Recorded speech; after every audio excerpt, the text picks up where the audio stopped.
Hi guys, welcome back to my channel. मैं हूँ सृष्टि खेड़ा और इस वीडियो में हम बात करने वाले हैं USMLE United states medical licensing exam. बहुत सारे स्टूडेंट्स हर दिन मुझसे पूछते हैं कि मैम USMLE के बारे में डिटेल में बताओ। तो इस वीडियो में हम एंड टू एंड बात करने वाले हैं फॉर्म फिल करने से लेकर के रेजिडेंसी तक की। So make sure you watch this video till the end ताकि आपका कुछ भी मिस ना हो। Before I get into the video, मैं जानना चाहती हूँ आप में से कितने लोग ऐसे हैं जो USA में सेटल होना चाहते हैं। Do let me know in the comment section with the comment yes. I hope आप सबने कमेंट कर दिया होगा और आई नो बहुत सारे स्टूडेंट्स ऐसे होंगे जो USMLE करके USA में सेटल होना चाहते होंगे, या फिर बहुत सारे स्टूडेंट्स ऐसे भी होंगे जिन्होंने नीट क्वालिफाई नहीं किया होगा और वो ये सोच के अब्रॉड गए होंगे या जाने वाले होंगे कि हम USMLE क्लियर कर लेंगे। So let me tell you, USMLE बहुत ईजी नहीं है और जो प्रोसेस है वो भी काफ़ी लंबा है। So make sure you watch this video till the end ताकि जो भी आप डिसीजन ले रहे हैं वो आप सोच समझ करके लें और आपको पूरा पता हो कि जो आप डिसीजन ले रहे हैं उसमें क्या क्या चीज़ें हैं। So let me tell you a brief about USMLE first और उसके बाद हम स्टेप बाय स्टेप डिटेल में जाएंगे। इस वीडियो में मैं एंड टू एंड आपको पूरा प्रोसेस बताने वाली हूँ। पहले फॉर्म फिल करना, उसके बाद स्टेप 1, स्टेप 2, स्टेप 3, उसके बाद आपका OET जो आपका इंग्लिश का प्रोफेशनल टेस्ट होता है, उसके बाद आपका ECFMG सर्टिफिकेट, जिस सर्टिफिकेट को लेकर के आप इंडिया भी आ सकते हैं या फिर अगर आपने वहीं पे सेटल होना है तो उसके आगे के स्टेप क्या है। NRMP मैच, अगर आपको USA में सेटल होना है तो मैचिंग कैसे होती है, उसके बाद इंटरव्यू कैसे होता है, इंटरव्यू कैसे देना है, रैंक ऑर्डर लिस्ट, उसके बाद आपका फाइनली वहाँ पे रेजिडेंसी। तो एंड टू एंड पूरा का पूरा प्रोसेस इस वीडियो में आपको पता चलने वाला। सबसे पहले हमें क्या करना है, जैसे हम किसी भी एग्जाम के लिए फॉर्म फिल करते हैं, जैसे कि आप लोग नीट का एग्जाम देते हैं उसके लिए आप फॉर्म फिल करते हैं, सिमिलरली आपको USMLE के लिए ECFMG सर्टिफिकेशन चाहिए होता है तो हम ECFMG रजिस्ट्रेशन करते हैं। फॉर्म 183 हम लोग फिल करते हैं। फॉर्म में नॉर्मल आपकी कि क्या डिटेल्स हैं, आप कहाँ पे पढ़ रहे हैं, वो सारी चीज़ें आपको फिल करनी है। सबसे पहले हमने स्टेप किया, हमने अपना फॉर्म फिल कर लिया। ये फॉर्म आपका ऑनलाइन अवेलेबल है। इसकी एक पर्टिकुलर कॉस्ट होती है जो हर साल चेंज होती है। सो डिपेंडिंग आप किस साल फिल कर रहे हैं उसके अकॉर्डिंग उसकी आपकी कॉस्टिंग रहेगी। सबसे पहले तो हो गया कि आपने फॉर्म फिल कर दिया। अब नेक्स्ट स्टेप आता है USMLE स्टेप 1। स्टेप 1 के लिए आपको मिनिमम 7 to 8 मंथ्स की प्रिपरेशन चाहिए ही चाहिए। उसके बिना मैं आपको गाइड नहीं करूंगी अटेम्प्ट करने के लिए। अब 7 to 8 मंथ्स की आपने प्रिपरेशन कर भी ली, सारे सब्जेक्ट्स भी आपको पता चल गए, सब कुछ आपने कर लिया। नाउ कि अब होता क्या है, आपने देने गए एग्जाम, तो एग्जाम में क्या होता है, वहाँ पे ऐसा नहीं होता है कि जैसे इंडिया में एग्जाम्स होते हैं। USMLE स्टेप 1 आपका ब्लॉक वाइज होता है। आपका 8 घंटे का एग्जाम रहने वाला है। I know it's way too long but यही सच है। 8 आवर्स का आपका एग्जाम रहेगा जिसमें आपके 7 ब्लॉक्स होंगे। 7 ब्लॉक्स मतलब कि हर एक ब्लॉक जो होगा आपका 1 घंटे का होगा और उस हर एक 1 घंटे में आपको क्वेश्चन सॉल्व करने होंगे।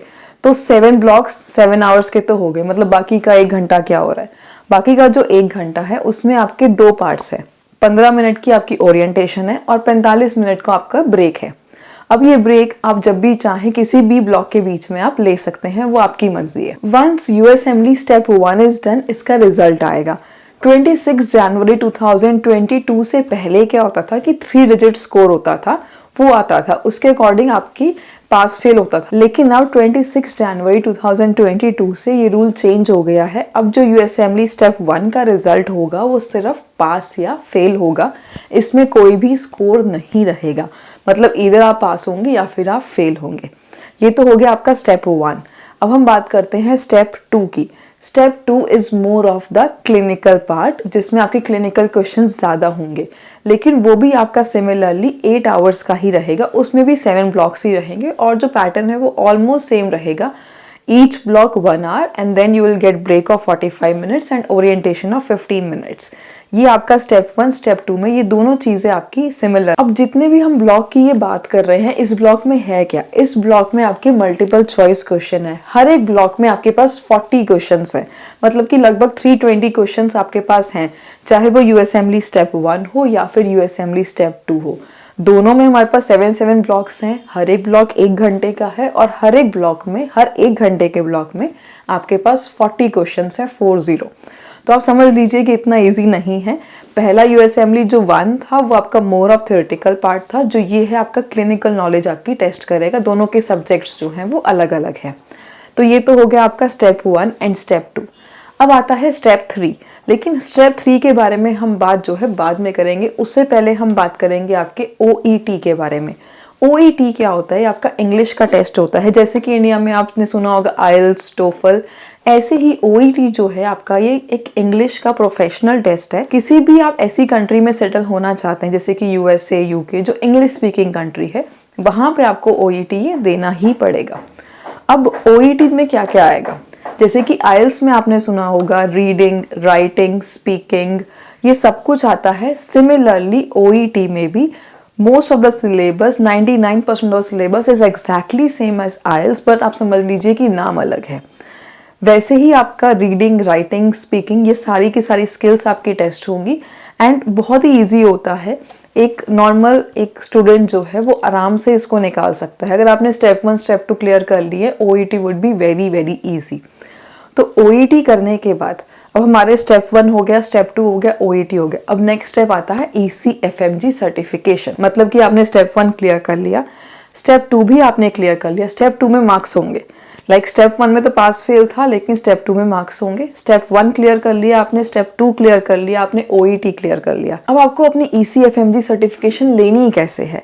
ऐसा नहीं होता है जैसे इंडिया में होता है कि आपने नीट पास कर लिया, आपको स्कोर कार्ड मिल गया। ऐसा नहीं होता है। यहाँ पे आपको अपनी ECFMG सर्टिफिकेशन आपको क्लेम करनी पड़ेगी। अब क्लेम करने के लिए आपको करना क्या होगा? क्लेम करने के लिए अगेन आपको वेबसाइट का लिंक हम दे देंगे, उसमें आपको फॉर्म फिल करना होगा। वहाँ पे आपको अपना USMLE स्टेप 1 का स्कोर अटैच करना होगा, स्टेप 2 का स्कोर अटैच करना होगा, OET का स्कोर अटैच करना होगा और साथ में आपको एक लेटर अटैच करना होगा जहाँ से भी आपने अपनी मेडिकल डिग्री करी है, वहाँ से लेटर ऑफ गुड स्टैंडिंग्स, मतलब कि जैसे हम कहते हैं ना कि character certificate sort of thing, वैसा एक सर्टिफिकेट आपको अपने इंस्टीट्यूट से लेकर के वो अटैच करना पड़ेगा। और साथ में आपको अपनी मेडिकल की जो डिग्री है जहाँ से भी आपने करी है, अगर आपकी डिग्री WHO है या ECFMG है तो आपको वो डिग्री लगानी है। तो आपके ये सारे डॉक्यूमेंट्स उसमें लगेंगे। स्टेप 1, स्टेप 2, OET, इन तीनों का score, letter of good standing और साथ में आपकी डिग्री, ये 5 चीज़ें आप लगाएंगे तब आपको ECFMG सर्टिफिकेशन मिलेगा। अब ECFMG सर्टिफिकेशन लेने के बाद आपके पास चॉइस है, do you want to settle in USA और you want to come back to India. अगर आपको इंडिया वापस आना है तो आपको ECFMG सर्टिफिकेशन लेकर के आना है। आगे आपको स्टेप 3 करने की ज़रूरत नहीं है और ना ही आपको आगे का जो फर्दर प्रोसेस है वो करने की ज़रूरत है। You can just come back to India या फिर जहाँ पे भी आप जाना चाहते हैं वहाँ पे आप जा सकते हैं अपना ECFMG सर्टिफिकेशन लेकर के। ECFMG सर्टिफिकेशन लेने के बाद इंडिया में आने के बाद आपको नेक्स्ट का एग्ज़ाम नहीं देना पड़ेगा। देखो बहुत बार लोग कहते हैं कि आप ना USA से पढ़ के आएंगे तो आपको आके इंडिया में कोई एग्जाम नहीं देना पड़ेगा। ऐसा नहीं है। अगर आप ECFMG सर्टिफिकेशन ले करके आएंगे तो आपको कोई और एग्जाम नहीं देना पड़ेगा, लेकिन अगर आप सिर्फ पढ़ाई करके वहां से आएंगे तो आपको देना पड़ेगा। तो ये तो बात हो गई आपके इंडिया की कि आपने ECFMG सर्टिफिकेट लिया, आप इंडिया आ गए, आपको कोई एग्जाम नहीं देना, बस you need to register yourself again. जिस भी सिटी में आप काम करना चाहते हैं वहाँ के रजिस्ट्रेशन लेकर के आप काम करना शुरू कर सकते हैं। लेकिन बहुत सारे स्टूडेंट शायद ऐसे होंगे जिनको वापस नहीं आना है, जिनको इसके आगे फर्दर USA में रेजिडेंसी के लिए प्रोसीड करना है। लेकिन बहुत सारे स्टूडेंट्स ऐसे होंगे जिनको इंडिया वापस नहीं आना है और फर्दर USA में रह करके रेजिडेंसी लेनी है और वहीं पे सेटल होना है। तो जो अब आगे का प्रोसेस है वो उन लोगों के लिए है।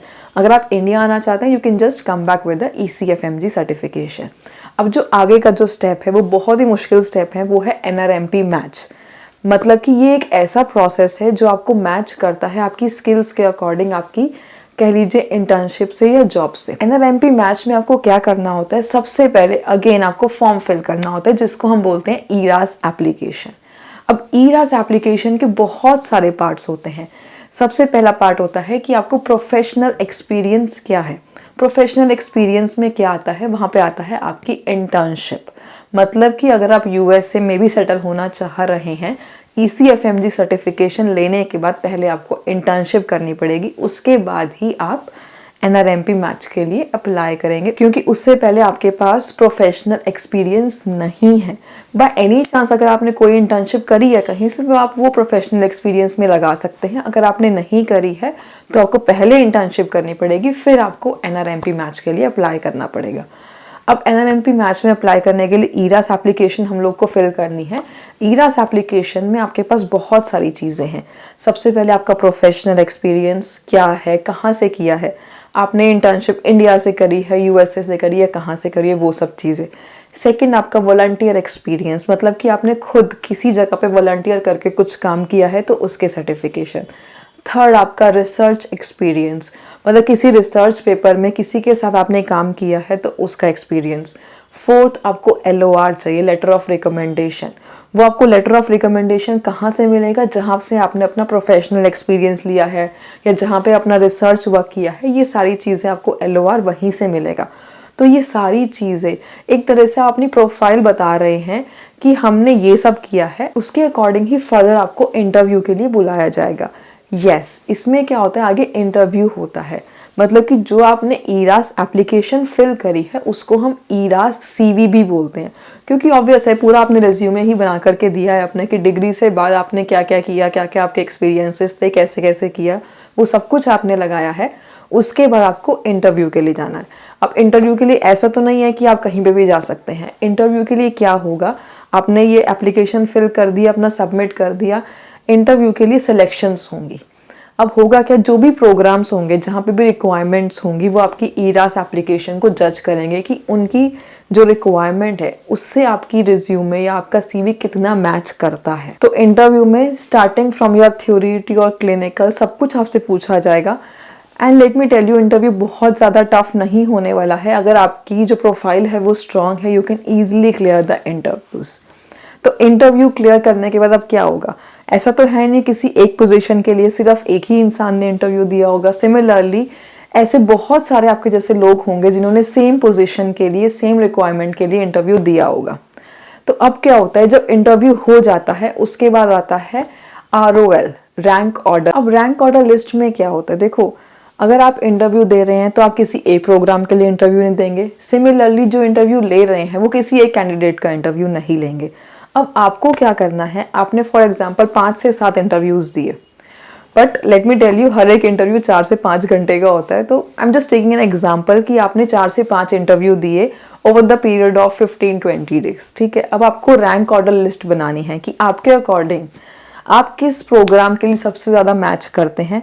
आपको क्या लगता है कि आपका कौन सा इंटरव्यू सबसे अच्छा गया, उसके अकॉर्डिंग आप अपने सारे इंटरव्यूज को रैंक करेंगे फ्रॉम 1 to जितने भी आपने दिए होंगे। Similarly on the other side जो इंटरव्यूअर्स हैं जिन्होंने आपका इंटरव्यू लिया है, उन्होंने बहुत सारे कैंडिडेट्स का इंटरव्यू लिया है। सिमिलरली वो कैंडिडेट्स को रैंक करेंगे, तो उनकी रैंक ऑर्डर लिस्ट क्रिएट होगी उनकी साइड से और आपकी रैंक ऑर्डर लिस्ट क्रिएट होगी आपकी साइड से। तो अब क्या हुआ है, सिस्टम में आपने अपनी रैंक ऑर्डर लिस्ट डाल दी है और इंटरव्यूअर ने अपनी रैंक ऑर्डर लिस्ट डाल दी है।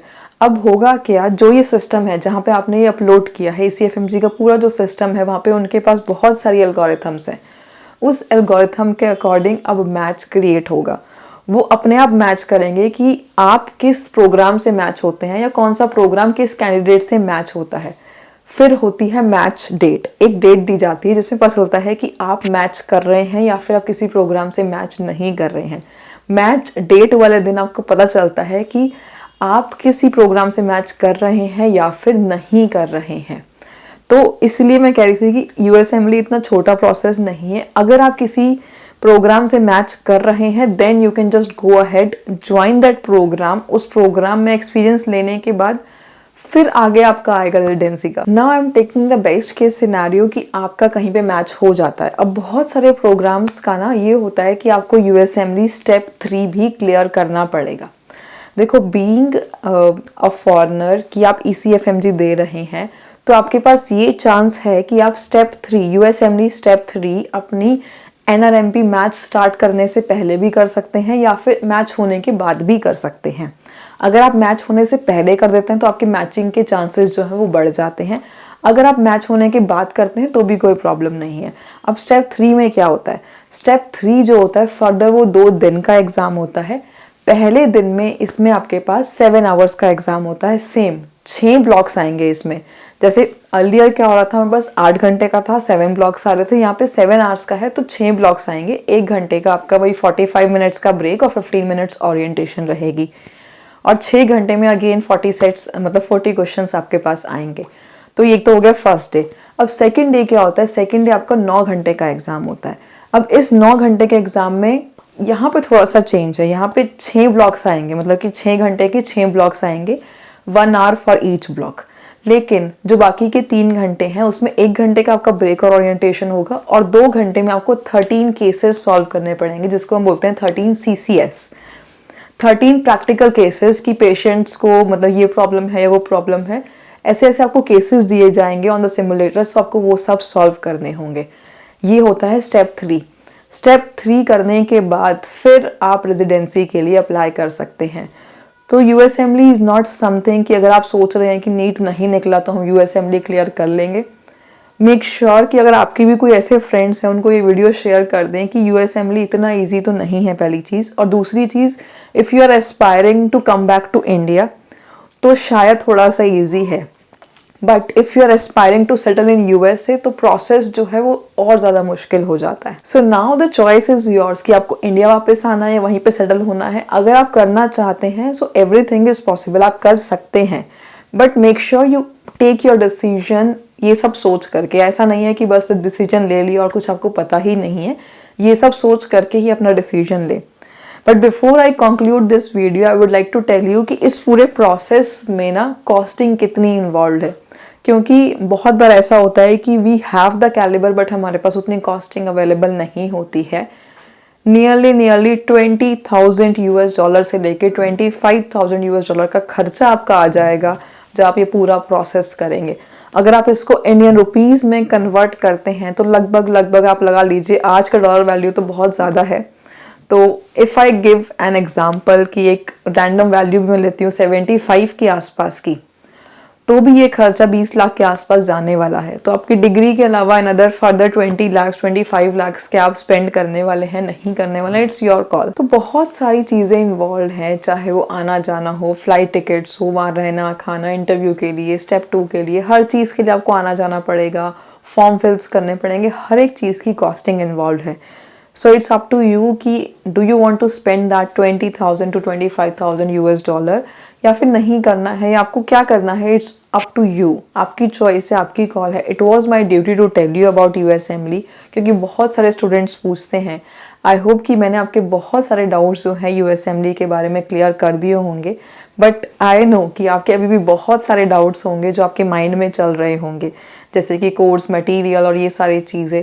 हम डिटेल में इसके बारे में बात कर सकते हैं, but if you have any questions you can put down in the comment section below. I will make sure कि मैं आप सबको आंसर करूं। आपके जो भी डाउट्स हैं आप मुझे कमेंट सेक्शन में पूछ सकते हैं। आई होप कि ये वीडियो आपको पसंद आई होगी। If do make sure to hit the like button and stay tuned till the next video.